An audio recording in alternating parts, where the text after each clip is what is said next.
Board में आपका स्वागत है। हम आज क्लास 6 लेसन 2 के बारे में पढ़ाने वाले हैं। अगर हमको एनसीईआरटी पढ़ना है तो हमको शुरू से पढ़ना पड़ेगा, इसीलिए हमने 6 से शुरू किया है। 6 पढ़ेंगे, 7 पढ़ेंगे, 8 पढ़ेंगे, 9 पढ़ेंगे और 10 पढ़ेंगे। पूरी एनसीईआरटी पढ़ेंगे और जो आपकी यूज़ लायक होगा आप उसको पढ़ लीजिएगा। तो चलिए बिना देरी किए शुरू करते हैं। हमारा लेसन 2 है क्लास 6 का, जिसका नाम है भोजन के घटक, कंपोनेंट ऑफ फूड्स। पहले लेसन में हमने संघटक के बारे में पढ़ा था कि कोई भी भोजन में संघटक क्या क्या होता है, यानी कि भोजन जो हमारा बनता है वो कौन कौन सी चीज़ें मिलाने से बनता है। आज हम पढ़ने वाले हैं भोजन के घटक। घटक का मतलब ये है कि जो हम भोजन खाते हैं उसमें कौन कौन सी चीज़ें हमारे शरीर के लिए उपयोगी होते हैं। तो चलिए सबसे पहले इसका टॉपिक है पोषक, न्यूट्रिएंट्स। न्यूट्रिएंट्स कहने का मतलब होता है पोषक, यानी कि भोजन जब हम करते हैं तो उसमें हमें पूरे भोजन की आवश्यकता नहीं होती है, हमें उस भोजन में मौजूद न्यूट्रिएंट्स की आवश्यकता होती है जो हमारे शरीर को वृद्धि करने के लिए, ऊर्जा देने के लिए चाहिए। तो वो भोजन में मौजूद वो चीज़ें जो हमारे लिए उपयोगी होती हैं वही न्यूट्रिएंट होती हैं और वही यूज़ हमारा शरीर करता है। बाकी प्रोडक्ट को शरीर हमारा क्या कर देता है, बाहर कर देता है।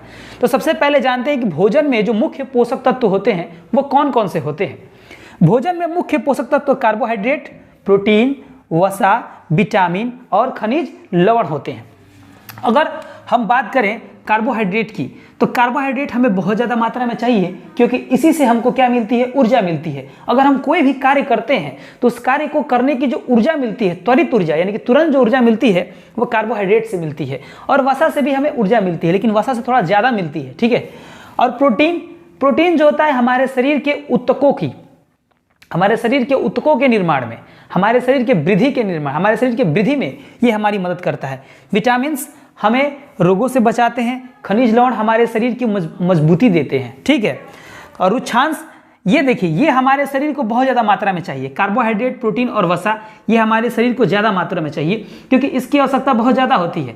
लेकिन विटामिन्स और खनिज लवण की आवश्यकता बहुत कम होती है, तो इनकी आवश्यकता हमको बहुत कम मात्रा में चाहिए। और इसके अलावा भी कुछ चीज़ों की हमारे शरीर को जरूरत होती है, वो पोषक होते हैं रुक्षांश या और जल। डाइटरी फाइबर्स जो होते हैं हमारे भोजन के पाचन में बहुत मदद करते हैं, ठीक है। और जल तो पता है कि हमारे शरीर की पूरी प्रक्रिया में जल जो है एक महत्वपूर्ण भूमिका निभाता है। वो भोजन जल में मिलता है तो अच्छी तरह से, जो कि हम जो भी भोजन करते हैं उसमें जल की मात्रा कुछ ना कुछ होती है। तो भोजन होने से फायदा ये होता है, जल का यूज़ ये है कि हमारे शरीर में जो जल की मात्रा है उसको मेंटेन करता है।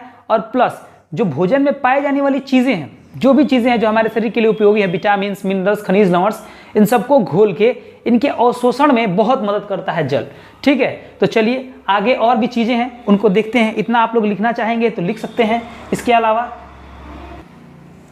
चलिए, तो उसको आपने लिख लिया होगा, आप लोग वीडियो पॉज करके इसको लिख भी सकते हैं।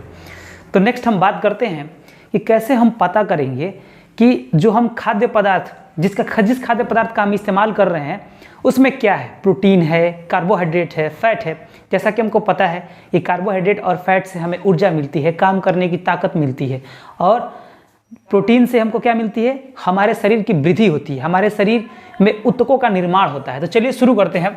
अगर हमको टेस्ट करना है तो टेस्ट करने के लिए हमें 3 चीज़ों की आवश्यकता होती है, आयोडीन, कॉपर सल्फेट और कास्टिक सोडा।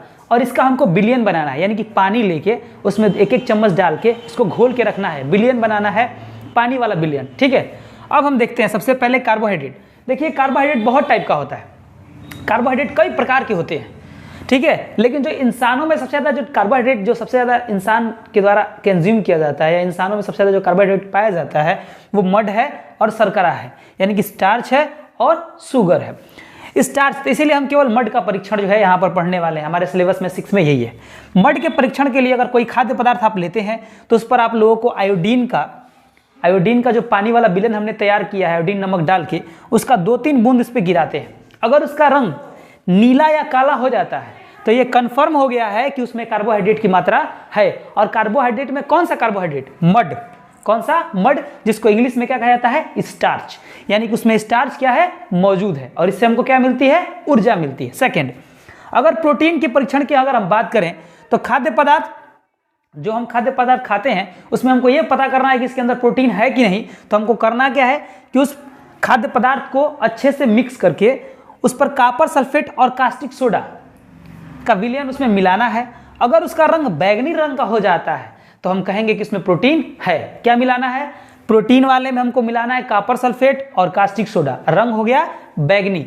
और कार्बोहाइड्रेट वाले में हमको क्या मिलाना है? आयोडीन नमक का विलयन 2-3 बूंद। रंग कैसा हो गया? नीला या काला। और इसमें रंग कैसा हो गया? बैगनी। ठीक है। और तीसरा अगर हम बात करें वसा का परीक्षण, तो वसा के परीक्षण के लिए हम जो खाद्य पदार्थ लेंगे उस खाद्य पदार्थ को कागज में लेके और लपेट के अच्छी तरह से कूटेंगे, और कूटेंगे इस तरह से कि कागज ना फटे। और कूटने के बाद उस जो खाद्य पदार्थ है उसको अलग कर देंगे और कागज को धूप में रख के सुखाएंगे। अगर धूप में रख के सुखाने के बाद उस पर धब्बा टाइप का दिखता है, तेल टाइप का, तो समझ जाएंगे कि इसमें क्या मौजूद है? फैट मौजूद है, वसा। ठीक है। और हम धूप में इसलिए रखते हैं कि अगर पानी भी होता है, अगर पानी वाला खाद्य पदार्थ भी है, उसमें पानी मौजूद है, तो उसको भी अगर हम मिला के कूटते हैं तो उसका भी रंग वैसा ही हो जाता है, वो भी ट्रांसपेरेंट हो जाता है। लेकिन जब सुखाते हैं तो पानी से जो भींगा होता है वो पार्ट खत्म हो जाता है, यानी कि पानी की मात्रा खत्म हो जाती है। लेकिन अगर तेल की मात्रा उसमें मौजूद है तो उस पर धब्बा मौजूद हमको दिखता है। तो ये चीज़ें हैं कि कैसे हम पता करेंगे कि किसी भी भोजन में कार्बोहाइड्रेट कितना है, प्रोटीन कितना है और वसा कितना है।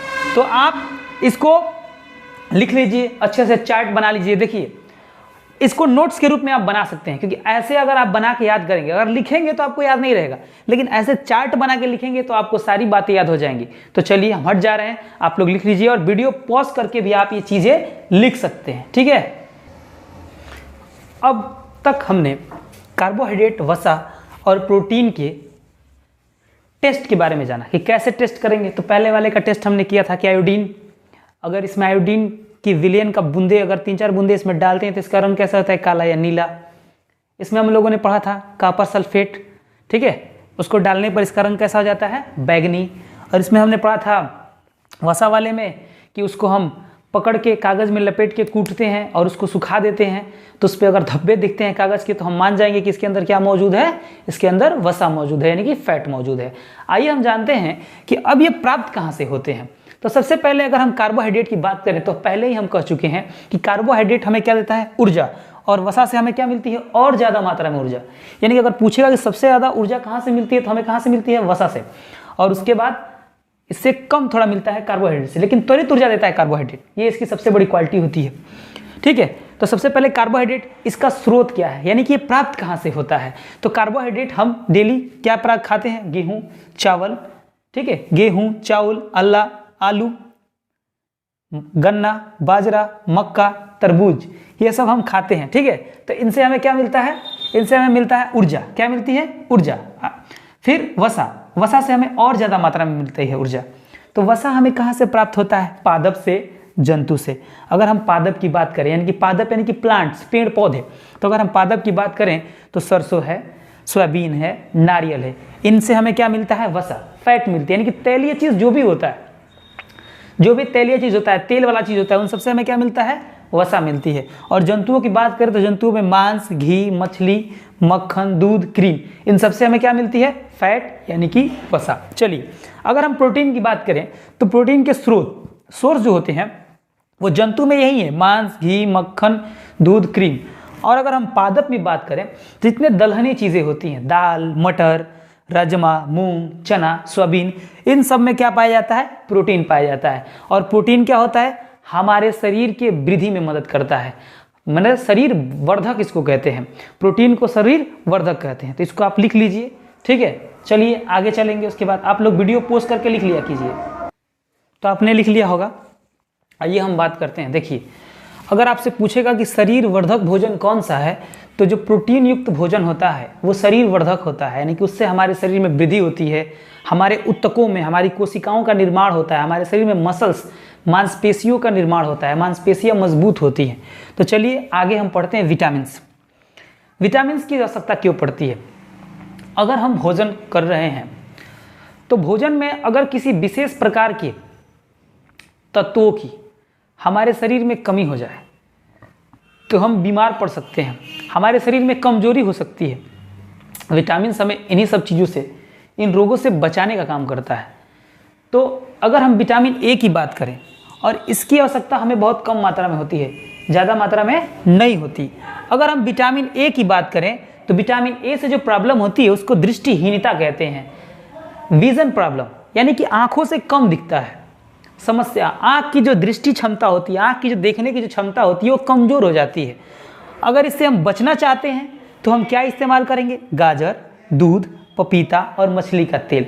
अगर हम इसका सेवन करेंगे तो इसकी ये समस्या हमारे शरीर में कभी पैदा नहीं होगी। अगर हम बात करें विटामिन B1, देखिए बी में बहुत सारे हैं, B1, B2, B3, इसीलिए इसको बी कॉम्प्लेक्स कहा जाता है क्योंकि ये विटामिनों का एक टाइप है, एक समूह है, ठीक है। लेकिन हमारे सिलेबस में, क्लास 6 के साइंस के सिलेबस में केवल B1 के बारे में है। तो B1 की कमी से हमको बेरी बेरी रोग होता है। कौन सा रोग होता है? Berry berry. इंग्लिश भी यही है, इसका होता है विजन प्रॉब्लम, इसका इंग्लिश बेरी बेरी है, ठीक है। और ये हमें कहाँ से मिलता है? गेहूँ, चावल, यकृत, गेहूँ से, चावल से और यकृत से।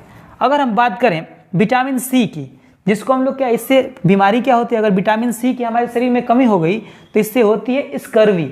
स्कर्वी में होता क्या है कि स्किन प्रॉब्लम होता है, ओठों का फटना, मांसपेशियों का कमज़ोर हो जाना, जबड़ों में जो मांसपेशियाँ लगी दांतों से जुड़ी होती है वो फटने लगती हैं। ये कहाँ से मिलता है? बाल गिरने लगते हैं विटामिन सी की कमी की वजह से। हमारी जो कोशिकाएँ उत्तक जो होती हैं उसमें जो होता है वो डेड होना शुरू हो जाती हैं, ठीक है। तो हम इससे बचने के लिए हमें करना क्या होगा? हमें संतरा, टमाटर, अमरूद, नींबू, आंवला, मिर्च, इन सब का सेवन करना होगा क्योंकि ये जो है प्रचुर मात्रा में, इसमें सबसे ज़्यादा आंवला में विटामिन सी की मात्रा बहुत ज़्यादा होती है, इसमें गाजर होता है, ठीक है।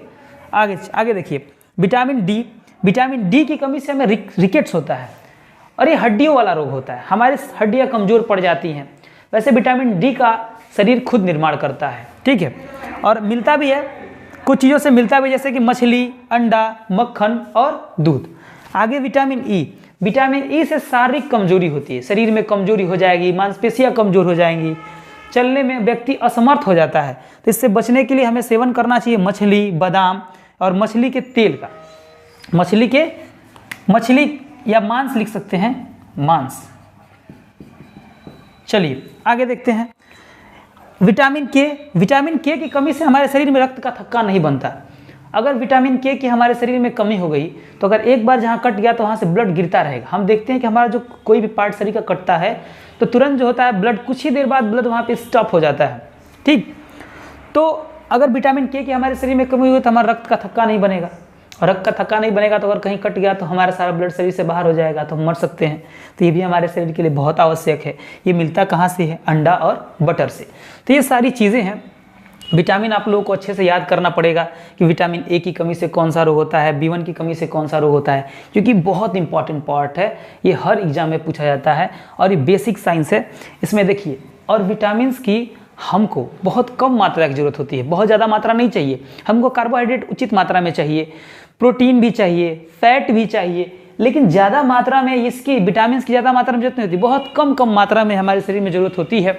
और अगर बहुत लंबे समय तक हमारे शरीर में विटामिन की कमी हो जाती है तो हमको तरह तरह के रोग हो जाते हैं। तो आप इस चार्ट को लिख सकते हैं और याद कर सकते हैं।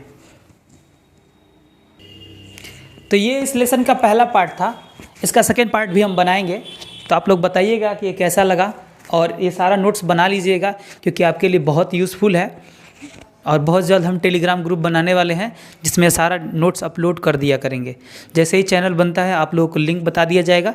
आप लोगों का काम है कि जो भी यहाँ पर हम लिखवा रहे हैं उसको अच्छे से वीडियो पॉज करके लिख सकते हैं। अगर आपको तेज़ देखना है तो वीडियो तेज़ करके देखिए, स्लो करके देखना है तो स्लो करके देखिए।